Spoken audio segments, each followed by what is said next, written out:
আমাদের কিন্তু ট্রেডগুলো প্রফিট হয়ে গেছে এখন পর্যন্ত আমার $1148। আসসালামু আলাইকুম ট্রেডার্স, আমি মোহাম্মদ বকুল হোসেন, আপনারা দেখতেছেন বিডি ট্রেডার্স কিং। চলে আসলাম নতুন আরেকটা ভিডিও নিয়ে। সো আজকে আমি আপনাদের দেখাবো যে কিভাবে আমার একটা বড় অ্যামাউন্ট লসকে আমি রিকভারি করে ফেলি অল্প কিছু ট্রেডের মাধ্যমে। সো আমার প্রায় হচ্ছে $4000 আমার অলরেডি লস হয়ে গেছে। সো এটাকে আমি রিকভারি করবো রিয়েল মার্কেটে। সো কথা না বলে সরাসরি চলে যাচ্ছি আমরা মার্কেটে। এই মুহূর্তে যদি আমরা দেখি যে মার্কেটে কিন্তু আমার অনেক প্রায় 4000 লস আছে। সো আমি একটা বেস্ট অপরচুনিটি খুঁজতেছি যেখান থেকে আমি একটা ভালো অপরচুনিটি পাবো। সো একটা ভালো অ্যামাউন্ট আমাকে রিকভারি করতে হবে। আমি এখান থেকে আপের জন্য অপরচুনিটি নিচ্ছি। ওকে ওকে ওকে ওকে ওকে ওকে ওকে ওকে ওকে ওকে টোটালে দেখেন আমার হচ্ছে 5360। যদি আমি টোটাল আমার 16 যদি আমি টোটাল প্রফিট করে ফেলি, তার মানে বোঝেন আমি এখানে প্রায় অনেকগুলো ট্রেড প্লেস করেছি। আমি অনেক বেশি ট্রেড করার রিজনই হচ্ছে যে যেহেতু আমার প্রায় $4000 লস আছে। সো এটা মেইন ব্যালেন্স সহ আমার $5685 আসবে। সো আপনারা ক্যালকুলেশন করে নেবেন কতগুলো ট্রেড প্লেস করা আছে। আমি অনেকগুলো ট্রেড প্লেস করার রিজনই হচ্ছে যে আমার এটা রিকভারি করতে হবে। ওকে, আচ্ছা যাই হোক, আমাদের কিন্তু ট্রেডগুলো প্রফিট হয়ে গেছে এখন পর্যন্ত আমার $1148 লস আছে। বুঝতে পারতেছেন তাহলে কতগুলো লস ছিল আমার। সো যাই হোক, আমরা পরবর্তী অপরচুনিটি দেখতেছি। এখন আসি আসলে রিজনগুলো আমি এক্সপ্লেন করবো যে কীভাবে আমার কী জন্য আমি ট্রেড প্লেস করেছি। আগের জায়গাটাতে ট্রেড প্লেস করছিলাম, আসলে এখান থেকে কিছু ট্রেড প্লেস করে নিই 3টা। সো এই রিজন হচ্ছে আমরা মূলত প্রাইস অ্যাকশনের পাশাপাশি ভলিউমটাকে দেখতেছি। সো এই দুটো ক্যান্ডেল যদি আমরা দেখি, লাস্ট বায়ার ক্যান্ডেলটাতে ভলিউম অনেক কম ছিল। সো মার্কেট রিভার্স করার একটা চান্স ছিল এবং মার্কেটটা গ্যাপ ডাউন দিছে। সো এই মার্কেটটা যদি কোনো কারণে ক্লোজিংও হয় তাহলে ওপেনিং থেকে নিচে ক্লোজিং হওয়ার পসিবিলিটি আছে। মানে আমরা যে পয়েন্টে রেট প্লেস করছি এর নিচে আসার সম্ভাবনা আছে যদি ডোজে ক্যান্ডেলও হয়।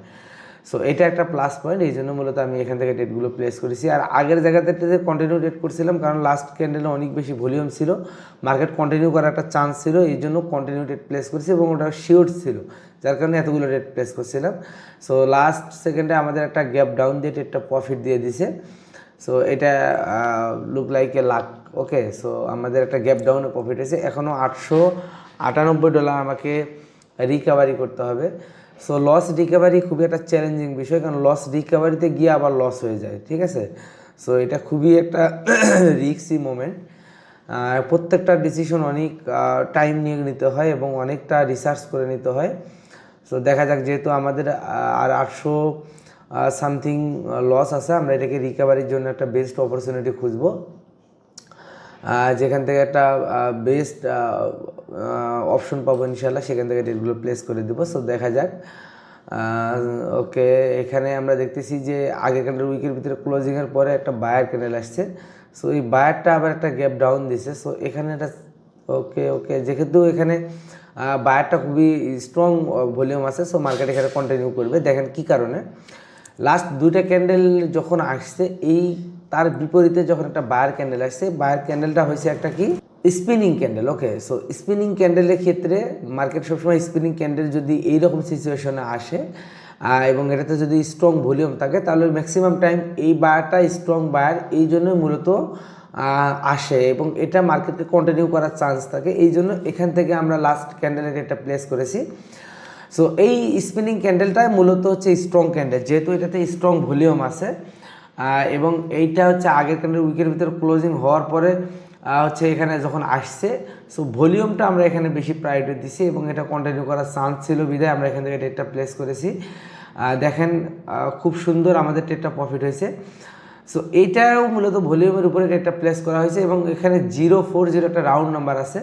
সো এই রাউন্ড নাম্বারটা হচ্ছে এখানে সাপোর্ট এরিয়া। সো সাপোর্ট এরিয়ার উপরে কোনো spinning hammer inverted hammer candle আসে যদি, এবং এটা যদি স্ট্রং ভলিউম থাকে, তাহলে আমাদের এই ক্যান্ডেলটাকে আমরা হচ্ছে বলি স্ট্রং ক্যান্ডেল এবং এইখান থেকে মার্কেট কন্টিনিউ করার একটা চান্স থাকে, যেটা এখানে হয়েছে। যদি এটা এই 040 রাউন্ড নাম্বারের নিচে আসতো, তাহলে এই মার্কেটটা আরও নিচে যাওয়ার সম্ভাবনা ছিল এবং আমরা এখানে রিভার্স ট্রেড করতাম এবং এটাতে যদি ভলিউম যদি উইক থাকতো। ওকে, সো যাই হোক, আমাদের যেহেতু এখানে একটা ভালো অপরচুনিটি দিচ্ছে মার্কেট, এখান থেকে ট্রেড করার পরে কিন্তু আপনারা দেখতেছেন যে আমাদের একটা ভালো প্রফিট চলে আসছে। আমরা প্রায় একটা ভালো অ্যামাউন্টের প্রফিট করে ফেলছি।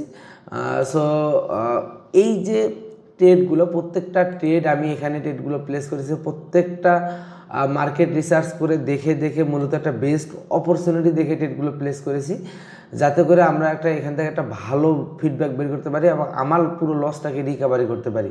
সো আমি যদি দেখাই আবারও, তাহলে $551 আমার এখন পর্যন্ত প্রফিট আছে মূলত এই মার্কেট থেকে। ওকে, সো যেখানে লস ছিল প্রায় $4000, সেখান থেকে $551 প্রফিট করার যে জার্নিটা, এটা কিন্তু পুরোটা একটা এক্সপিরিয়েন্স। হয়তো আপনি দেখে মনে হতে পারে যে এত কম সময়ের ভিতরে যে ট্রেডগুলো করলাম হয়তো বা খুবই ইজি, বাট এই ডিসিশন মেকিংগুলো, এই যে প্রত্যেকটা স্টেপে ট্রেড করার জন্য যে পরিমাণ ইফোর্ট আপনার প্রয়োজন, যে পরিমাণ সাইকোলজিক্যাল সাপোর্ট বা যে পরিমাণ স্ট্রং হয়ে আপনাকে এই এতগুলো অ্যামাউন্টে ট্রেড করতে হবে, সো এই জায়গাটা, এই জিনিসটা, এই ডিসিশন মেকিংটা, এটাই মূলত ট্রেডিংয়ের মেইন হচ্ছে চ্যালেঞ্জ।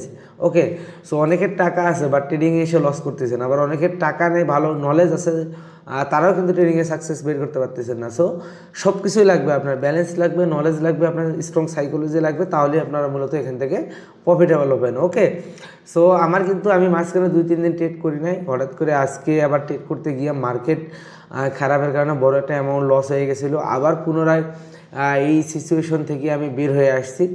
সো এইটা আমার জন্য প্লাস পয়েন্ট। আমি মূলত এখানে এই যে লসটা, এটাকে রিকভারির জন্য আমার মূলত ওই যে বললাম ব্যালেন্স, সাইকোলজি আর নলেজ, তিনটাই আমার প্রপারভাবে এখানে কাজ করছে বিধায় আমি এখান থেকে কিন্তু ভালো একটা হচ্ছে লসটাকে রিকভারি করে ভালো একটা ব্যালেন্স প্রফিট বের করতে পারছি। তাছাড়া আমার আজকে যে লসটা হয়ে যেত, আগামী প্রায় 4 দিনের আমার হচ্ছে 4-5-6 দিনের আমার হচ্ছে প্রফিট দিয়ে আমার এই ব্যালেন্সটাকে রিকভারি করতে হতো, যেটা আমি আজকেই করে ফেললাম। ওকে, সো আবারও বলতেছি, লাস্ট একটা কথা বলি, হচ্ছে লস রিকভারি করার আরেকটা চ্যালেঞ্জ, কারণ হচ্ছে এখানে লস রিকভারি করতে হলে বড় অ্যামাউন্ট ট্রেড করতে হয়, বড় অ্যামাউন্ট ট্রেড করতে গিয়ে আবার ডিসিশন ভুল হওয়ার সম্ভাবনা থাকে, আবার লস হয়ে যেতে পারে।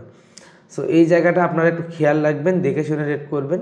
আপনারা যদি ওই পরিমাণ হচ্ছে লস রিকভারি, যে পরিমাণ আপনার হচ্ছে ব্যালেন্স লাগবে, এটাকেও যদি লসের পরেও যদি আপনার সাইকোলজি ঠিক রাখতে পারেন বা আপনার যদি ব্যালেন্স থাকে, তাহলে আপনি লস রিকভারির জন্য এখানে হচ্ছে ইফোর্ট দিবেন বা এখানে চ্যালেঞ্জটা গ্রহণ করবেন। আদারওয়াইজ আপনি একটু একটু করে লস রিকভারি করেন, এটা আপনার জন্য বেস্ট হবে। ওকে, সো সকলে ভালো থাকবেন, সুস্থ থাকবেন। আমাদের চ্যানেলের অবস্থা একেবারে ভালো না, আমিও অনেক কিছু প্রস্তুতি নিচ্ছি, অনেকটা ব্যস্ততার মধ্যে আছি। ইনশাল্লাহ আপনাদের জন্য ভালো কিছু আনবো, সবাই আমাকে সাপোর্ট করবেন, ইনশাল্লাহ আমি আছি আপনাদের পাশে। সকলে ভালো থাকবেন, আল্লাহ হাফিজ।